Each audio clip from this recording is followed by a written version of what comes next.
took it to an extreme. He motioned to a chair opposite his, and she sat down, perching on the edge. He pulled a stack forward and sorted through the papers. "I am uncertain where I put those papers," he mumbled. "So often I had to set them aside when my letters went unanswered." His brow creased. "Although I believe I put them back in this stack after dispatching my last letter to you." He then started reciting the alphabet, as if that would help him locate what he was looking for. Carter, Canfield, Clay, Colbeck. The crease in his brow smoothed, and he smiled as he looked up. "Ah, yes, here it is, Cole." Lily wished she felt the same relief he did. "Are you certain I'm the Miss Cole you were looking for? I confess I am at a loss to know what you could have to discuss with me." He pulled several papers from the stack and placed them on the desktop in front of him. "Yes, I suppose you would not." She stared at him. What did that mean? "I was your late aunt's solicitor." Lily's brow creased even more. Her late aunt? Her father's sisters were still living. Indeed, Aunt Parker had accompanied Lily to London. The only one he could be referring to was her mother's sister, Jeanne de la Motte. Lily had never actually met her mother's sister, at least not to her knowledge, and she knew very few details about her. Only those that had been in the stories her mother had told her at bedtime. Mr. James had said late aunt. Did that mean she had died? A sadness Lily could not account for settled over her. But why should she be sad? She had no genuine feelings for the woman. How could she, when there had been no association? Perhaps it was because Aunt de la Motte had been so kind in her mother's stories. Or perhaps it was just the connection to her mother that stirred Lily's emotions. But what could her aunt have to do with Lily now? And why should she have a solicitor? A solicitor was only required if one had wealth, and Lily found it hard to believe she might have such a relative. If it was true, why had she not known of it before?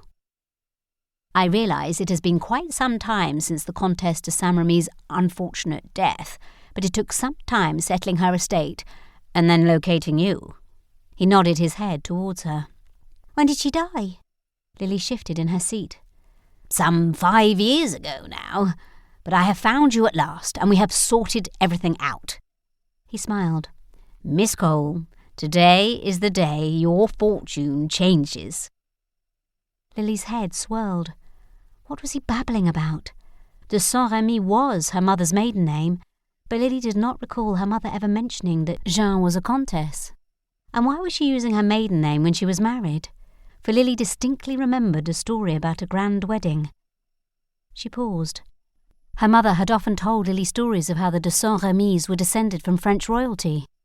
But Lily had not entirely believed it. She had merely thought it a lovely story her mother told.